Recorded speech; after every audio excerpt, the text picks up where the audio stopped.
Madame, Monsieur, bonsoir. Bienvenue dans ce journal. Voici ce qui domine l'actualité. 360 jeunes de la commune d'Atekoubé peuvent désormais mener des activités génératrices de revenus. Ils ont reçu des chèques environ 185 millions de francs CFA.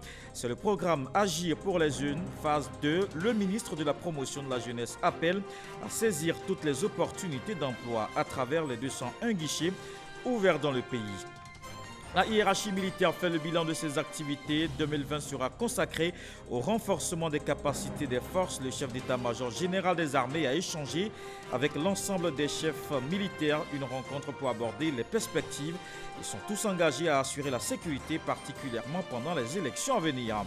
Et puis 90 000 logements sociaux pour les enseignants, une initiative de la mutuelle des personnels du ministère de l'Éducation nationale et de l'enseignement technique. Les souscriptions ont démarré, les travaux bientôt lancés.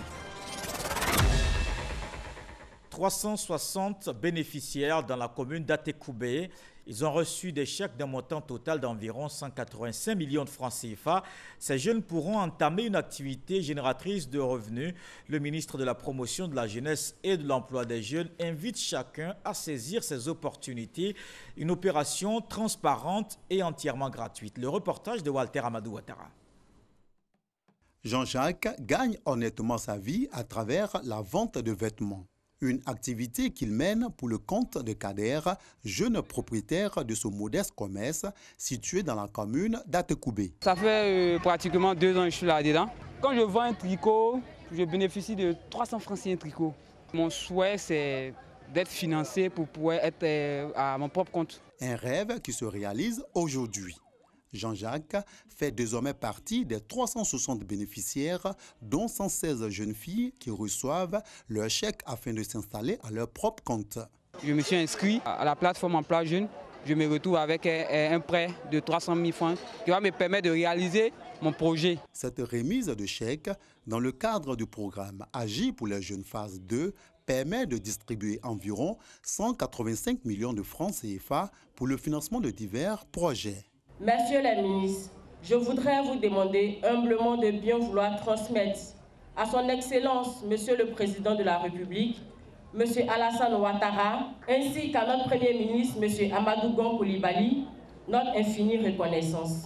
Je voudrais vous rassurer, en prenant ici, devant vous, l'engagement de faire bon usage des fonds reçus aujourd'hui. Le maire de la commune d'Atekoubé a traduit sa gratitude au gouvernement pour l'opportunité offerte aux jeunes. En tant que maire, nous qui partageons tous les jours les préoccupations des parents, les pleurs de nos mamans pour l'avenir de leurs enfants, nous ne cesserons jamais de dire merci. Le ministre de la Promotion de la Jeunesse et de l'Emploi des Jeunes insiste sur la transparence du processus de sélection des bénéficiaires. Jamais ils n'ont fait des présélections où on leur a demandé d'où ils viennent, qu'est-ce qu'ils font, qui sont leurs parents, est-ce qu'on est tonton, est-ce qu'ils ont un frère, rien. Parce que l'égalité de chance des jeunes dans notre pays est ce que le président Ouattara veut. Donc les préjugés ne doivent pas être un frein. Demandez aux enfants, lorsqu'on lance des programmes, vous-même la soyez sur leur dos pour leur demander d'aller tenter leur chance. Cette deuxième phase du programme Agir pour les jeunes vise 19 500 jeunes pour un financement total de 10 milliards de francs CFA. Des programmes pour les jeunes, les femmes aussi ne sont pas en reste. Leur autonomisation au cœur de l'action gouvernementale. La secrétaire d'État chargée de l'autonomisation des femmes était hier jeudi à Yakassé Feyasé, c'est dans le département d'Abengourou. Miss Belmont Dogo a fait don de matériel aux coopératives de cette localité. Elle les a encouragées à prendre toute leur place dans le développement du pays. Mamadou Kwasi, Alexis Oudraogo. Pour ces femmes, c'est une nouvelle page qui s'ouvre. Spécialisées dans la transformation de l'arachide en pâte, elles peuvent désormais dire adieu aux méthodes artisanales de production. Le don est du chef du gouvernement Amadou Gon Coulibaly qui donne un équipement adapté à leur activité. La remise du matériel a été faite en présence des autorités administratives et coutumières au grand bonheur des bénéficiaires qui envisagent se lancer à la conquête du marché international. Nous n'allons pas seulement nous arrêter sur la pâte d'arachide. Notre travail doit continuer jusqu'à l'obtention de l'huile d'arachide naturelle. Et avec ces deux produits, nous devons conquérir toute la Côte d'Ivoire et pourquoi pas le monde entier. L'émissaire du Premier ministre, la secrétaire d'État chargée de l'autonomisation des femmes, a réitéré l'engagement du gouvernement à capter le potentiel économique féminin via l'autonomisation. Nous sommes venus vous dire, au nom du président de la République, au nom du vice-président, au nom du Premier ministre Amadou Gon Coulibaly, que la femme n'est pas oubliée de la République de Côte d'Ivoire. Nous sommes venus vous dire que les femmes du monde rural doivent prendre toute leur place dans le développement de la Côte d'Ivoire. En plus de la coopérative Yan Yebonou, les autres groupements de femmes ont bénéficié de tricycles, brouettes, pulvérisateurs et divers dons estimés à quelques 6 millions de francs CFA. Miss Belmondo Dogo a également promis de faire l'écho du besoin d'eau potable exprimé par les populations. La secrétaire d'État a été élevée au rang de reine-mère avec pour nom d'intronisation Coco Djobi, du nom de la première reine-mère du canton Feyacé. Des actions qui s'inscrivent dans le cadre du programme social du gouvernement. Et pour financer ces projets, il faut maximiser les ressources nécessaires au financement du budget. Le ministre en charge du budget du portefeuille de l'État veut améliorer les finances publiques. Moussa Sanogo a rencontré hier les administrations sous sa tutelle. Des détails avec Lansine Bakayoko. 861 milliards de francs CFA, c'est le montant à mobiliser cette année, prioritairement par les régies financières de l'État. Des ressources importantes, mais à portée de main au regard des grandes réformes engagées par le gouvernement dans le cadre de l'amélioration des finances publiques. Il s'agit notamment au niveau budgétaire de la mise en place du budget programme. Au niveau de la fiscalité, je voudrais souligner le lancement du système intégré de gestion des impôts, consolidant le processus de digitalisation. Au niveau douanier, je voudrais rappeler la poursuite du programme d'installation des scanners aux frontières, ce qui a permis de saisir des quantités importantes de drogue et de produits prohibés. À cette batterie de réformes s'ajoute l'adoption d'un nouveau code des marchés publics bâti autour d'innovations majeures comme le principe de passation par voie électronique. En ce qui concerne la gestion du portefeuille de l'État, le principal changement est lié à la généralisation des contrats de performance des sociétés publiques. Des actions qui seront poursuivies en vue d'une mobilisation optimale des ressources de l'État. Dans cette optique, notre département devra adresser au cours de cette année des questions importantes. La réforme de la fiscalité applicable aux PME, l'amélioration du rendement de l'impôt foncier, le renforcement des contrôles par le recours plus accru à la vidéosurveillance aux frontières. Afin de concrétiser tous ces projets, le ministre Moussa Sanogo en appelle à l'esprit républicain des partenaires sociaux. 2020, une année électorale. Le président de la CEI rassure, le processus va bien se dérouler. C'est un enjeu important pour la commission en charge des élections. Elle entend relever ce défi. Les membres ont exprimé leur détermination à obtenir le succès. C'était à l'occasion du bilan des activités de l'institution Sidonie Davila. 2020. Une année qui suscite beaucoup d'espoir pour le personnel administratif et technique de la CEI.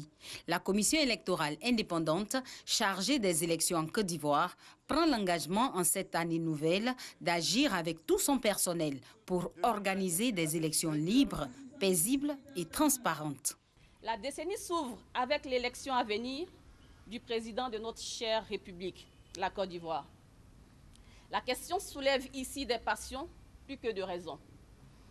Mais vous pouvez compter sur l'engagement de tous les instants de vos agents à vos côtés pour gagner ensemble le pari de la réussite de cette élection-là. Nous restons convaincus qu'ensemble, nous saurons relever ces défis majeurs vu l'expertise des uns et des autres en matière de conduite des processus électoraux et au regard des grandes compétences dont vous disposez au sein de la commission centrale. Emboîtant le pas à ses prédécesseurs, le président de la CEI, Coulibaly Cubière, à la tête de l'institution, depuis septembre dernier, veut donner un nouvel élan à la CEI en vue d'un meilleur rendement des agents pour des élections crédibles. Nous bénéficions, à n'en point douter, de la confiance des partenaires techniques et financiers et de l'appui de la communauté internationale et régionale. Avec le système des Nations Unies, à travers le PNUD, nous avons entrepris un cycle de concertation en phase de finalisation. Nous bénéficierons ainsi de l'accompagnement de partenaires bilatéraux et multilatéraux pour les élections paisibles et crédibles. Après une année paisible et positive écoulée, l'équipe de Coulibaly-Cubière compte aller plus loin en faisant un sans faute pour cette année électorale.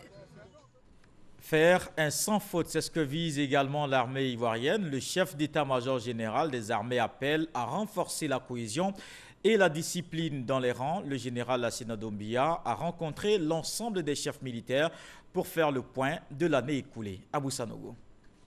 Place d'armes générales de corps d'armée Ouattara Paul Toumadakin de l'état-major général des armées. Les armées ivoiriennes, après s'être bien illustrées au cours de l'année 2019, par leur abnégation, entendent relever un autre défi. Mon général, les FACI se tiennent à votre disposition pour relever les défis de l'année 2020, notamment la sécurisation du processus électoral en collaboration avec les forces de première catégorie et l'élaboration de la prochaine loi de programmation militaire dans un contexte sous-régional marqué par la résurgence du terrorisme. En retour, le chef d'état-major général des armées, le général de corps d'armée Lassina Doumbia, tout en leur réitérant sa confiance, les a invités à tenir leur rôle. 3 paramètres doivent désormais nous guider, et en particulier au cours de cette année électorale 2020. Premièrement, la cohésion entre nous, au sein de nos unités, avec les autres unités et avec l'ensemble des forces de défense et de sécurité. Deuxièmement, la confiance mutuelle, la franchise dans nos rapports avec les autres et dans l'exécution de nos tâches. Enfin, troisièmement, la discipline, force principale des armées. Lassina Doumbia les a aussi appelés à la vigilance. Je voudrais partager avec vous un constat qui est celui de la floraison depuis un certain temps d'articles mensongers et d'affirmations erronées sur les armées dans la presse comme sur les réseaux sociaux. Parce que certains veulent nous voir dans les rues, veulent donner de nous une image qui n'est pas la nôtre, l'image d'une armée divisée, en proie au doute, dont une partie serait prête à se mutiner. Et je puis vous assurer que cela va aller en s'empirant à l'approche des périodes électorales. Gardons la tête froide, maintenons le cap. Pour ce qui concerne les préoccupations majeures, le chef d'état-major général des armées a assuré ses hommes quant à la prise en compte de ses préoccupations dans les doléances faites au président de la République Alassane Ouattara le 6 janvier dernier lors de la présentation des vœux des forces de défense et de sécurité. Et la sécurité favorise le développement économique. Vous connaissez certainement Ouaraniné. C'est un village du nord de la Côte d'Ivoire, proche de la ville de Korogo, particulièrement réputé pour la qualité de ses produits. Des étoffes conçues à la main avec du matériel local. Des touristes viennent de partout pour s'arracher ces pagnes, boubous ou autres nappes de table. Incursion à Ouaraniné. Nous irons aussi à Fakar. On y produit en particulier la toile qui sert aux peintres et c'est dans le dossier vide ici. Il est signé Patricia Omouetia.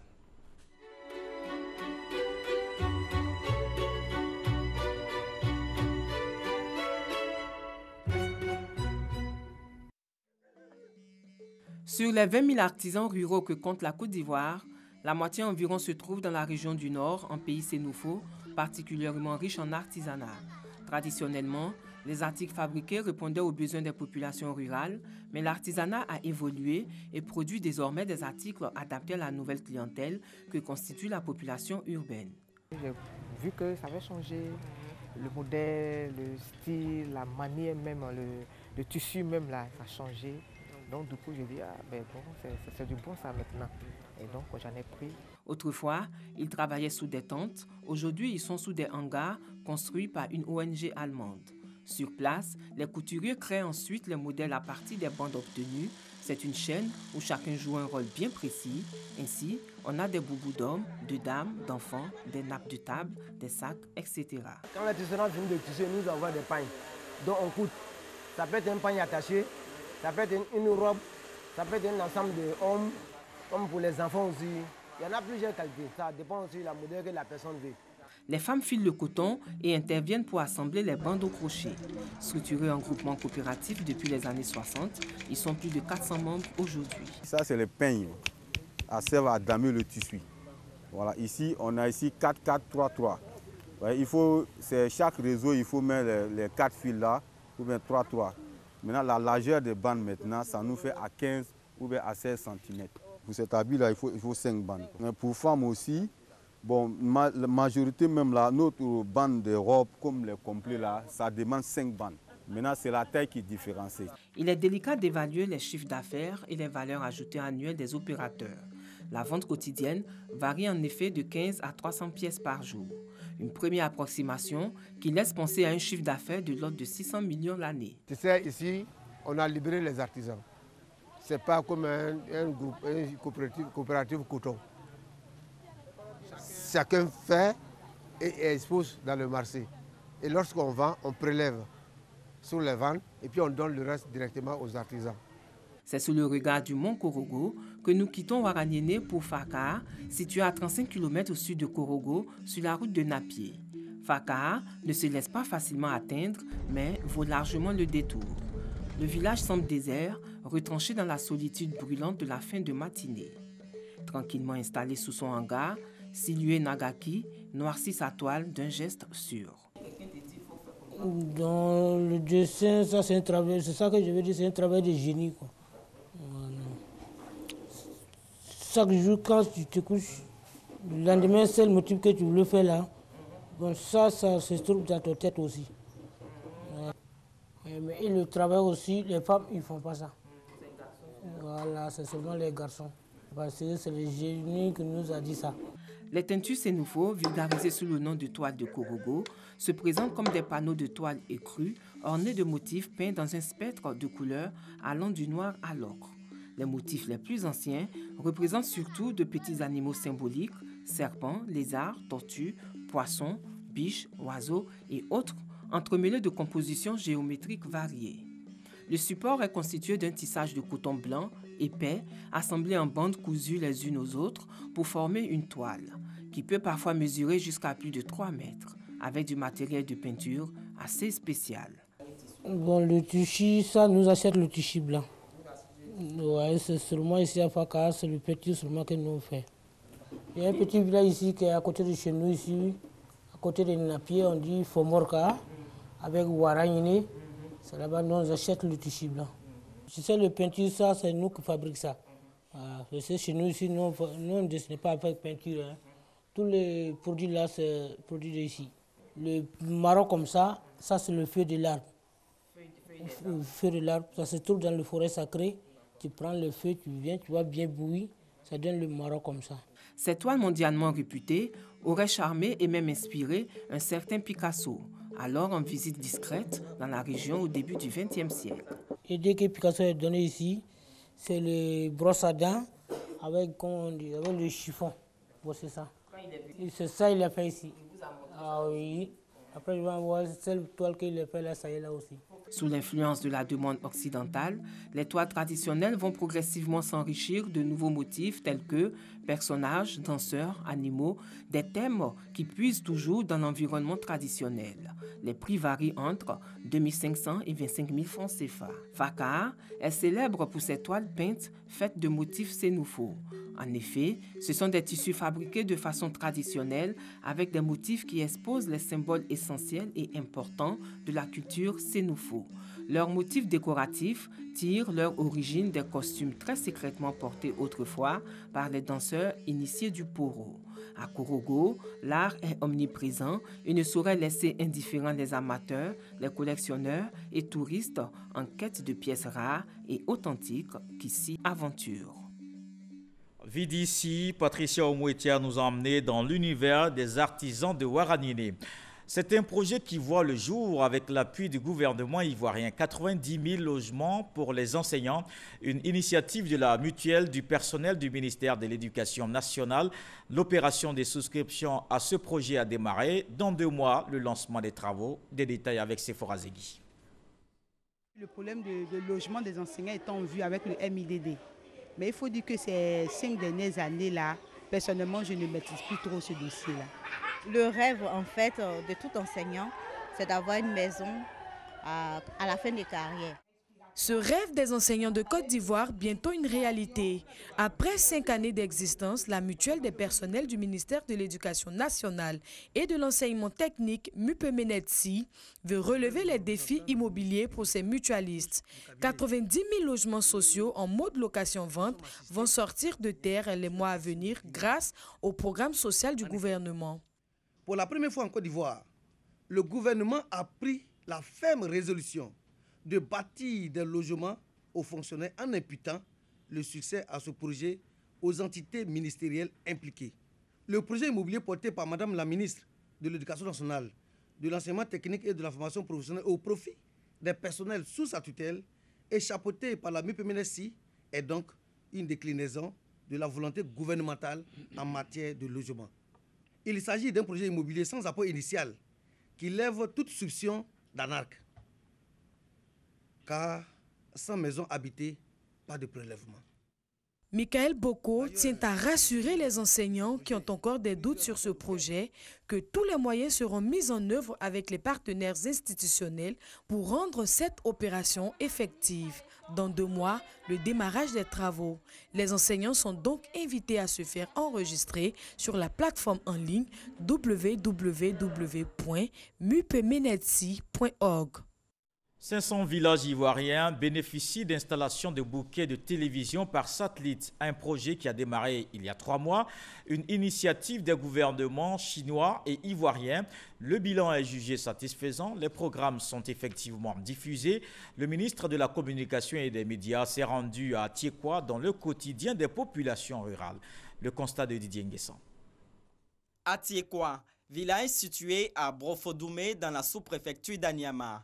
Le chef du village et sa notabilité regardent un programme télé en compagnie d'un illustre invité, le ministre Sidi Touré, en charge de la communication et des médias. Parmi les téléspectateurs, des partenaires chinois. 23 foyers et 3 espaces publics comme celui-ci bénéficient d'un décodeur, d'un poste téléviseur et d'un abonnement gratuit. De quoi réjouir les bénéficiaires. Et nous sommes très heureux que Tiekwa soit le village qui a été choisi parmi les 500 villages cooptés pour ce projet en Côte d'Ivoire. Et ici à Tiekwa, nous avons accueilli favorablement ce projet. Et nous disons que ce projet n'est qu'un plus pour nous, pour le développement. La population du village a accueilli favorablement ce projet. Atiekwa fait partie des 500 villages de Côte d'Ivoire qui ont bénéficié en octobre 2019 d'installations audiovisuelles d'un opérateur chinois de télévision par satellite. 3 mois après, partenaires chinois et ivoiriens font le point. Je suis très content aujourd'hui d'avoir cette occasion de visiter une grande village qui est un des 500 matériaux audiovisuels installés en Côte d'Ivoire. Mais en même temps, c'est aussi un des 10 000 qui sont installés en Afrique. Nous sommes venus constater l'effectivité de cette distribution sur le terrain. Le village d'Atiekwa en a bénéficié et nous sommes très heureux parce que nous avons visité les lieux publics. Cette installation a été installée telle que contractuellement établie entre nos 2 gouvernements. Ceci nous réjouit fortement et nous rassure par rapport à la qualité du partenariat qui existe entre le peuple chinois et la République de Côte d'Ivoire. Le projet d'accès à la télévision par satellite dans 500 villages permet de partager la culture chinoise en Côte d'Ivoire et s'inscrit dans le cadre de la libéralisation de l'espace audiovisuel ivoirien. En santé, je vous emmène dans le centre du pays. Les populations de Sakassou sensibilisées au dépistage de l'hypertension et du diabète. C'est l'initiative d'une ONG. Elle appelle à se faire dépister régulièrement pour prévenir ces 2 pathologies. Soro Corona. Centre culturel de Sakassou, lieu de regroupement des hommes et femmes de tout âge pour se faire dépister gratuitement de l'hypertension artérielle et du diabète. Ces personnes bénéficient également des conseils avisés des médecins pour éviter de creuser leur tombe dans leurs assiettes. La population a besoin de connaître un peu, voir à leur niveau si elle se porte bien. Donc l'action de l'ONG est louable, de venir vers la population, les amener à connaître leur statut. Moi, je n'ai pas de problème de diabète ni de tension.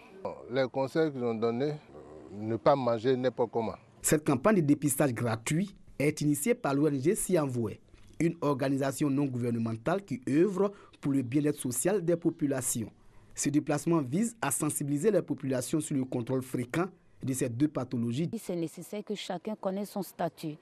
C'est toi-même qui n'es pas malade qui dois venir pour connaître ta situation. Si aujourd'hui quelqu'un sait que c'est le diabète qui est à la base de la plaie qui ne guérit pas, si quelqu'un sait que le côté qui est faible, c'est la tension qui est élevée, il y aura beaucoup de calme dans les villages. L'activité bénéficie du soutien des autorités locales. C'était très noble d'aider nos parents à pouvoir savoir ce dont ils souffrent.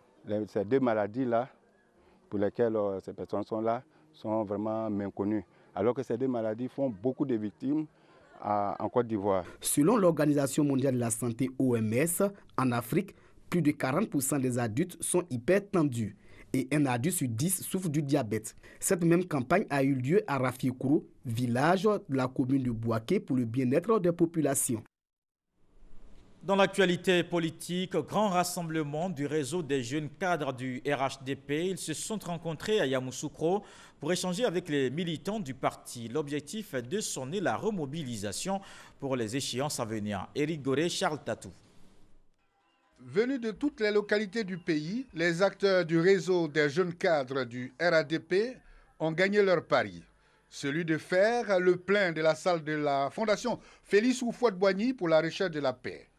À travers ce meeting, le réseau des jeunes cadres du RHDP a voulu démontrer sa force en matière de mobilisation. Ensuite, témoigner sa reconnaissance au chef de l'État Alassane Ouattara pour toutes les actions entreprises en faveur du développement et du rayonnement de la Côte d'Ivoire. Nous avons fait cette mobilisation pour démontrer notre soutien au président Alassane Ouattara et à son premier ministre Amadou Gon Coulibaly. Et faire comprendre à nos adversaires qu'il y a un parti qui existe en Côte d'Ivoire qui s'appelle RHDP. Des sessions thématiques sur la question de la mission du réseau des jeunes cadres du RHDP en vue de la victoire de leur parti aux élections de 2020 ont ponctué ce meeting d'hommage au chef de l'État. L'actualité politique nous emmène aussi en France. Des Ivoiriens de la diaspora saluent les actions de paix et de développement du président de la République. Des cadres du RHDP ont partagé les valeurs du chef de l'État et ses ambitions pour le pays. Sidonie Davila. Ils sont allés à la rencontre de leurs frères et sœurs de la diaspora en France, spécialement ceux du Ouorodougou. Bouaké Fofana et Bouaké Meïté, tous deux cadres de cette région, ont fait un point de la situation politique, économique et sociale du pays. Ils ont relevé un bilan positif du mandat du président de la République, Alassane Ouattara. La Côte d'Ivoire a changé de visage. Même nos adversaires le reconnaissent. Depuis 2011, nous avons fini le 3e pont. On a commencé le 4e pont qui va se terminer d'ici 2021. Les travaux ont déjà commencé. On pense à un autre pont dans la ville d'Abidjan qui va relier le plateau à Cocody, dont les travaux ont également commencé. Et il va y avoir un autre pont, toujours à Abidjan, qui va relier le port d'Abidjan à la zone 4 pour aller se brancher sur le 3e pont. Avec la diaspora ivoirienne, les cadres du Ouorodougou ont aussi parlé de paix et de cohésion sociale. Nous sommes contents de savoir qu'à Paris, vous êtes unis, que vous travaillez ensemble. Nous disons aux jeunes de travailler au rassemblement. Nous disons aux vieux d'encadrer les jeunes à travailler dans le rassemblement. Un message assez clair et rassurant pour la diaspora du Grand Nord qui n'a pas manqué de saluer et encourager ses cadres. Bouaké Fofana, directeur général de la SICOJ, et Bouaké Meïté, directeur général de la SOTRA, pour leurs actions de développement en faveur de leur région, le Ouorodougou. Dans le reste de l'actualité au Mali, au moins 14 civils tués dans un village Peul. Des hommes armés sont arrivés selon les témoins. Ils se sont attaqués aux civils avant de brûler des cases dans le centre du pays. Le gouvernement malien a ouvert une enquête pour déterminer les responsabilités dans ces événements. Pourtant, en août, une accalmie avait été enregistrée depuis la signature d'accords de cessation des hostilités par des groupes armés Peul et Dogon. Ce journal est terminé. Merci de l'avoir suivi. Demain, retrouvez Marine Cognan. Très bon week-end. Bonsoir.